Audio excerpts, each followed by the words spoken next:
নমস্কাৰ পুনৰ এটা নতুন ভিডিঅ'লৈ স্বাগতম জনাইছো মিণ্টু আছাম টেকনিকেল ইউটিউব চেনেলটোলৈ। এই ভিডিঅ'টি অসমৰ নাগৰিক লগতে ছাত্ৰ-ছাত্ৰীসকলৰ বাবেও খুবেই গুৰুত্বপূৰ্ণ হ'বলৈ গৈ আছে, কাৰণ ছাত্ৰ-ছাত্ৰীসকলে এতিয়া পৰ্যন্তলৈকে বেংক একাউণ্ট বনাব পৰা নাই। তোমালোকে কেনেকৈ বেংক একাউণ্ট বনাব পাৰিবা, বেংকত গৈ কি ক'লে মন্ত্ৰী হিমন্ত শৰ্মাই, এই ভিডিঅ'টিৰ জৰিয়তে ছাত্ৰ-ছাত্ৰীসকলে জানিব পাৰিবা।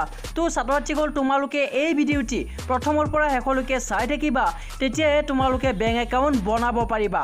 তো প্ৰথমটো খবৰ মই লৈ আহিছোঁ, 30 লাখ কৰ্মচাৰীৰ বাবে সুখবৰ, চৰকাৰে দিব বোনাছ। ইয়াতে দিয়া হৈছে কেন্দ্ৰীয় চৰকাৰৰ কৰ্মচাৰীসকলৰ বাবে সুখবৰ। তেওঁলোকে 2019 পৰা 20 বৰ্ষৰ বাবে লাভ কৰিব বোনাছ। মোদীৰ কেবিনেটে কৰ্মচাৰীসকলৰ এই বোনাছ প্ৰদানৰ অনুমতি প্ৰদান কৰিছে। কেবিনেট বৈঠকৰ অন্তত এই কথা ঘোষণা কৰিলে কেন্দ্ৰীয় মন্ত্ৰী প্ৰকাশ জাভেদকাৰে। উৎপাদনশীলতা সংযোজিত বোনাছ PLB বোনাছ লাভ কৰিব দেশৰ কেন্দ্ৰীয় চৰকাৰৰ অধীনস্থ 13.70 লাখ কৰ্মচাৰীৰ লগতে বাণিজ্যিক প্ৰতিষ্ঠানৰ 16.97 লাখ কৰ্মচাৰীয়ে।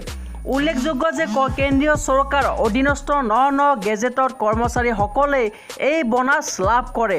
কেন্দ্ৰীয় কেবিনেটে ৰেলৱে পোষ্ট, ৰেলৱে ৰক্ষা, EPFক ESICৰ দৰে বাণিজ্যিক প্ৰতিষ্ঠানৰ কৰ্মচাৰীসকলক 2019 পৰা 20 বৰ্ষৰ বাবে উৎপাদনশীলতা সংযোজিত বোনাছ PLB পৰিশোধৰ বাবে অনুমোদন প্ৰদান কৰিছে।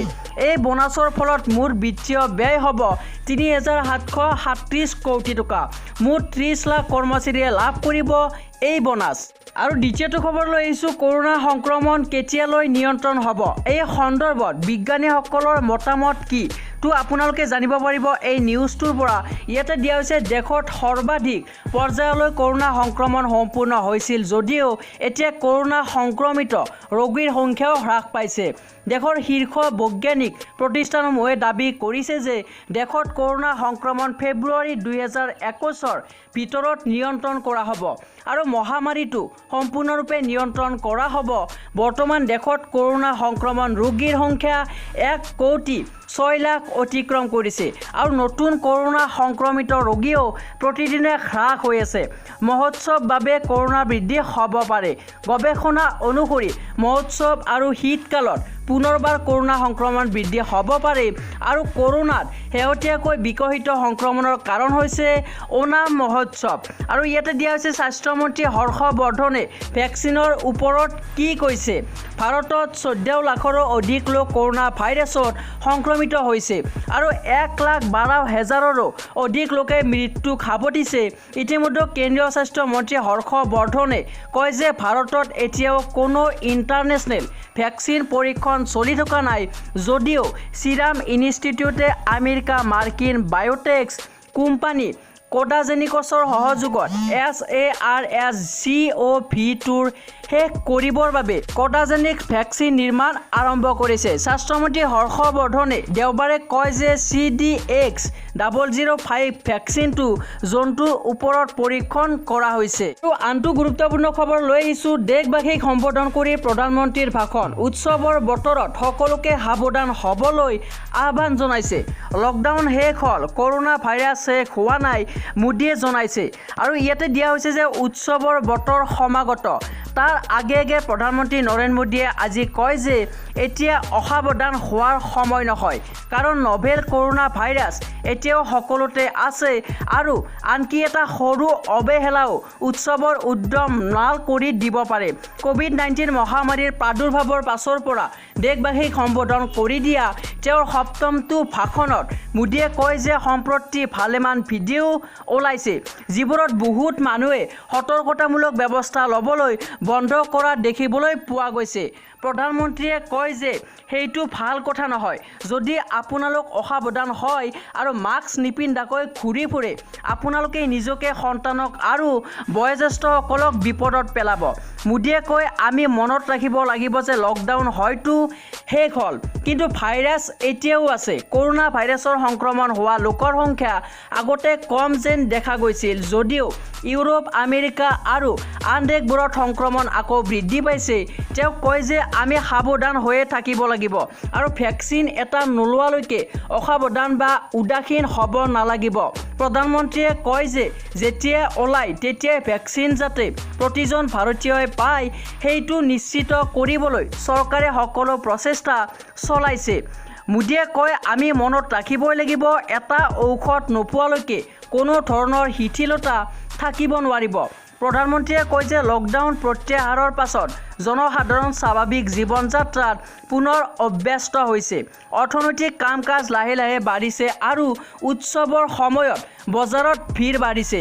ভাষণৰ মাজতে তেওঁ এবাৰো হাতযোৰ কৰি জনসাধাৰণক মাস্ক পিন্ধিবলৈ, হাত চেনিটাইজ কৰি থাকিবলৈ আৰু সামাজিক দূৰত্ব ৰক্ষা কৰি চলিবলৈ আহ্বান জনায় আৰু কয় যে তেওঁ জনসাধাৰণক নিৰাপদ আৰু তেওঁলোকৰ পৰিয়ালসমূহ সুখী হোৱাটো দেখিবলৈ বিচাৰে।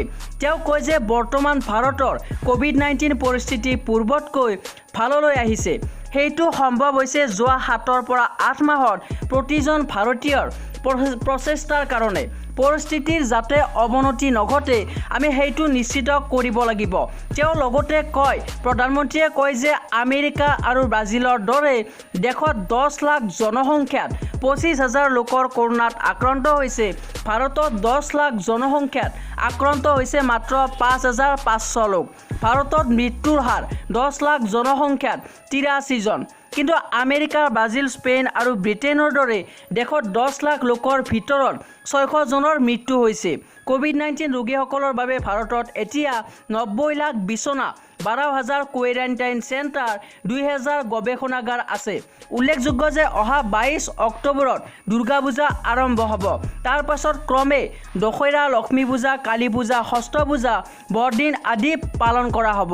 আনটো খবৰ লৈ আহিছোঁ 3 নৱেম্বৰৰ পৰা পুনৰ ৰাজ্যজুৰি ৰূপত নাগৰিকত্ব সংশোধনী আইনৰ বিৰুদ্ধে পুনৰ প্ৰতিবাদ সাব্যস্ত কৰা হ'ব বুলি আজি হুংকাৰ দিয়ে সংগঠনটোৰ কেন্দ্ৰীয় সাধাৰণ সম্পাদক পলাশ চাংমাই। ডিব্ৰুগড়ত আয়োজিত অসম জাতীয়বাদী যুৱ ছাত্ৰ পৰিষদৰ এখন বৰ্ধিত কাৰ্যনিৰ্বাহকৰ মাজতে আজি সাংবাদিকক সম্বোধন কৰি বিজেপিৰ ৰাষ্ট্ৰীয় সভাপতি JP নাড্ডাক উভতি ধৰি ক্ষুৰোধাৰ সমালোচনা কৰে।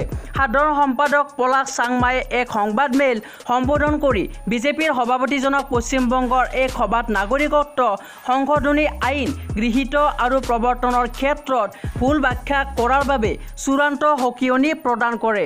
বিজেপিৰ ৰাষ্ট্ৰীয় সভাপতি নাড্ডাই কোভিডৰ বাবেহে নাগৰিকত্ব সংশোধনী আইন গৃহীত কৰাৰ ক্ষেত্ৰত পলম হোৱা বুলি কৈ কোভিডৰ অন্ত পৰিলে কা গৃহীত হ'ব বুলি কালি পশ্চিমবংগৰ এখন সভাত মন্তব্য কৰা কাৰ্যৰ তীব্ৰ ক্ষোভ প্ৰকাশ কৰে।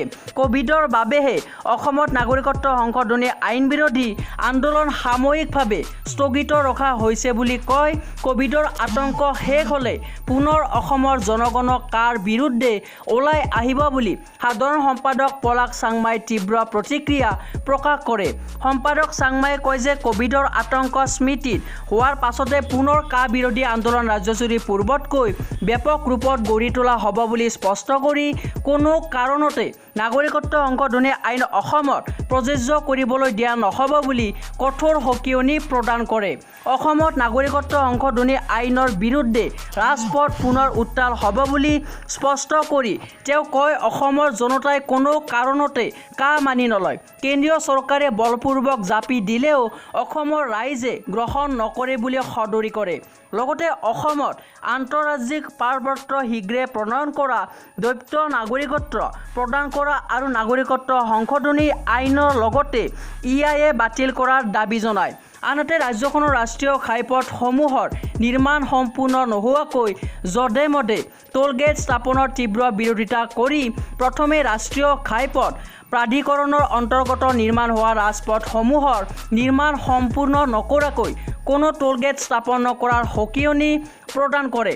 আনহাতে অসমৰ আঞ্চলিক ৰাজনৈতিক শক্তিসমূহ একত্ৰিত হোৱা সন্দৰ্ভত চাংমাই কয় যে অসমৰ পৰা সাম্প্ৰদায়িক শক্তিসমূহ নিঃশেষ কৰাৰ কাৰণে, মৌলবাদী শক্তিসমূহ নিঃশেষ কৰাৰ কাৰণে আৰু যিবোৰ শক্তিয়ে অসমৰ জনসাধাৰণৰ ওপৰত কেৱল লুণ্ঠন চলাই আহিছে সেই সকলোবোৰক ওপৰাই তোলাৰ স্বাৰ্থত ৰাজ্যৰ সকলো আঞ্চলিক শক্তি এক হ'বই লাগিব বুলি সাধাৰণ সম্পাদক পলাশ চাংমায়ে দৃঢ়তাৰে মত পোষণ কৰে। সংবাদমেলত সভাপতি ৰাণা প্ৰতাপ বৰুৱা, যুটীয়া সম্পাদক চন্দ্ৰ শইকীয়া, সাংগঠনিক সম্পাদক জিন্তু শৰ্মা, সহকাৰী সাধাৰণ সম্পাদক সৌৰভ দাস সহ কেন্দ্ৰীয় সমিতিৰ ভালেসংখ্যক বিষয়ববীয়া উপস্থিত থাকে।